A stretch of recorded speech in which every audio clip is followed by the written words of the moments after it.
Archons are built different, and I say that because the role of the Pyro Archon works way differently than any Archon role in all of Genshin. At least from what we know so far. Every nation we visited has had 1 or 2 Archons in its lifetime, but Natlan could have had over 100 Archons. We learn in Act 2 of the Natlan Archon quest that all Pyro Archons have been humans rather than gods. They've all been given divine power by winning the position through the pilgrimage of the Return of the Sacred Flame, the tournament Natlan holds in order to decide which heroes will participate in the Night Warden Wars and protect Natlan against the Abyss. Since all Pyro Archons are humans, they'll all inevitably age and die, unless stated otherwise, so when it comes time to select a new Pyro Archon, the pilgrimage would be used to determine the next successor. The one who's the strongest in all of Natlan would be chosen to ascend to Archonhood, and when that person ascends to the Divine Throne, their inner flame will awaken. In addition, the Sacred Flame will grant the new Archon all knowledge and memories of Natlan. So,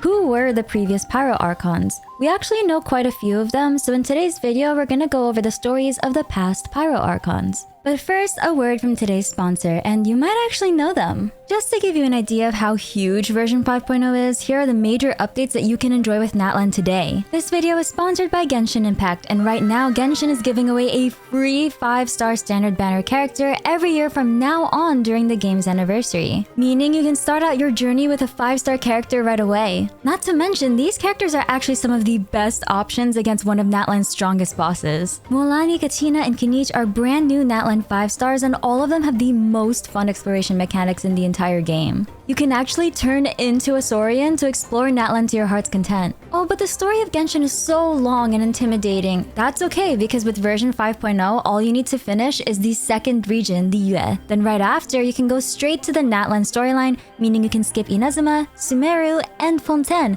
and come back to them later. And for the first time in history, Genshin is coming to the Xbox on November 20th of this year. I actually got to try it out and it runs so smooth. Use the link in the description and pinned comment down below to download Genshin Impact today. Thank you again, Genshin Impact, for sponsoring today's video. Now back to the video. Who were the previous Pyro Archons? The first Pyro Archon to ever exist is Xbalanque. Some of you might recognize this name because he was first teased in Neuvillette character introduction. Xbalanque, one entombed with the primal fire. This information comes from the Huitzlan tribal chronicles. Long ago, Teyvat originally belonged to the dragons and their rulers, the 7 dragon sovereigns. That was until an alien god known as the Primordial One descended to Teyvat and defeated the 7 dragon sovereigns. Originally, the sovereigns held authority over the 7 elements, but the Primordial One stole their power. Celestia would later use the stolen dragon power as the foundation for the Archon's elemental authorities. The Pyro Dragon Sovereign during those ancient times was Xiukoto, who was the Dragon King or Lord of the volcano who ruled over Natlan.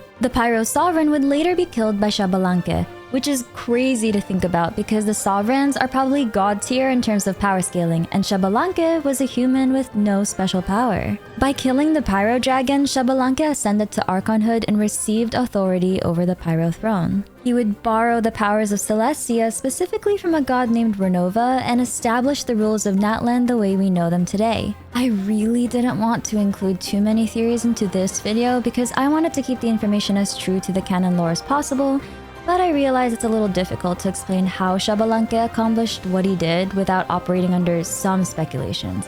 Of course, just while we don't have all the Natlan Archon quests or world quests unlocked yet. So let's talk about Renova for a bit, because this entity might have a lot of involvement in the way the role of the Pyro Archon works even up to now. When the Primordial One defeated the 7 dragon sovereigns, it did so with the help of the Shining Shades. These 4 Shining Shades are basically gods created by the Primordial One. For the longest time, we only knew of one Shining Shade, and it's a name you're probably familiar with: Istaroth, the missing goddess of time and moments. Istaroth was first referenced in the Raiden Shogun Story Quest Act 2 and in the records of Enkanomiya. She was also most likely the goddess that used to be worshipped by Mondstadt alongside the Anima Archon. The Nameless Island might have been her place of worship. The 4 Shining Shades are more powerful than the Archon since A refers to Istaroth as a higher power. Stories about the Shining Shades are found scattered across various materials, but one significant place we can find information on them is in the lore of the Fontaine glider, Wings of Merciful Wrathful Waters. In it, we read that when the first heart was removed, the envoy of Celestia, the leader upon whose shoulders lay the duty to create life, came to the great primeval sea, and there she created another heart. This is the story of how one of the Shining Shades created Egeria, the previous Hydro Archon before Focalor. Envoy is a common term used to refer to these Shining Shades, and this particular shade in the Fontaine Gliders is the Goddess of Life. You might be seeing a pattern now. Goddess of Life, Goddess of Time. These elements, for lack of a better term, correspond with the Genshin artifact sets. Flower of Life, Plume of Death, Sands of Time, Goblet of Space, and Circlet of Divine Order. Which means if we have goddesses of time and life, then there should be gods for space and death, right? It seems to be correct because during the Natlan Archon quest, Mavuika says something very interesting. When the first Pyro Archon Xbalanque ascended to the Divine Throne, he borrowed the powers of Renova and established the rules of Natlan. Notice how the name Renova is formatted similarly to the way A refers to Istaroth. The rules of Natlan include the system for which future Pyro Archons are chosen, and the system by which heroes are resurrected. This means Renova could be the name of the Shining Shade of Death. All the gods in Genshin Impact are based off demons from the Ars Goetia. Paimon, Baal, Beelzebub, Barbados, Focalor, etc. Renova could be based off the demon Renovi, who is said to be the taker of old souls, often coming to Earth to harvest souls of decrepit humans and animals near death. In the Natlan World Quest, you'll find a mural of the Pyro Dragon Sovereign killing what appears to be one of the Shining Shades. This is a quick off-tangent theory, but the Natlan artifact set Obsidian Codex refers to a god that lives in the Night Kingdom. This god could be the remaining conscience of the Shining Shade of Death. Instead of truly dying, it may have created and retreated into the spiritual realm of the Night Kingdom. This god heard the cries of the people of early Natlan and created the first Wyob. The Night Kingdom is the land of souls, and if a soul stays too long in the Night Kingdom, it becomes a part of the Sea of Souls there. It could mean that the Wyob are a collective conscience, a hive mind. It's not one particular person or entity, but it could be a culmination of all the souls particular to a tribe. To recap all the speculations we went over, Renova, the god of death, was killed by the Pyro Dragon, and what's left of it created the Night Kingdom and the Wyob. So, Xbalanque used the power of Renova to create the rules of Natlan, which include the framework through which ordinary humans can ascend to Archonhood, and possibly the establishment of the Ode of Resurrection, the ceremony by which ancient name-bearers are brought back to life. But what happened to Xbalanque? The Sage of the Stolen Flame was a dragon underling of the Pyro Sovereign, and this sage stole phlogiston from the dragons and gave it to the humans, in hopes that one day humans and Saurians could live together in harmony and use this elevated form of Pyro together. Xbalanque and this Sage of Stolen Flame entered the cleansing fire in Natlan's volcano to purge all curses and calamities from the land.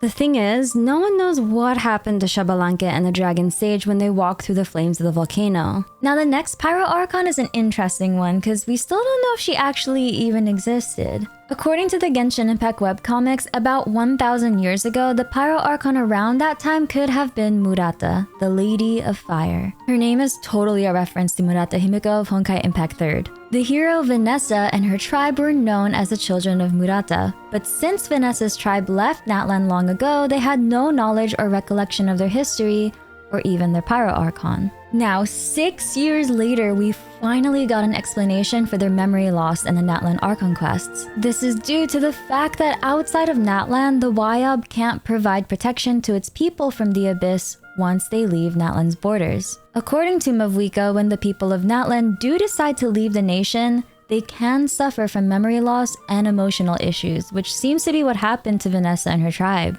So far, the only one who mentions Murata is Venti, and so far, she hasn't been referenced in Natlan at all. There are claims that Murata is a mistranslation, and unless we get a world quest or even an Archon quest that verifies her existence, then Murata is still a mystery. There is, however, a Pyro Archon that we do have more concrete evidence about, and information about her comes from the lore of Mualani's signature weapon, Surf's Up. This weapon references a previous Pyro Archon named Kochanina, a kind and fun-loving human who was the surfing champion of the people of the Springs, Mualani's tribe. One day, after a warning from the tribe's elders, Kochanina protected her people from a so-called Volcano Lord. With a clever ruse, she convinced the Volcano Lord that there was an an ancient treasure hidden in the sea's depths. She challenged him to a surfing race to find it, and during this stage competition, Kochanina hurled a drifting pufferfish at the Volcano Lord, successfully driving him away. Allegedly, from that day forward, the Volcano Lord never again dared to trouble the people of the springs. Now, onto the next Pyro Archon, and I would say she's one of the more beloved Archons of today.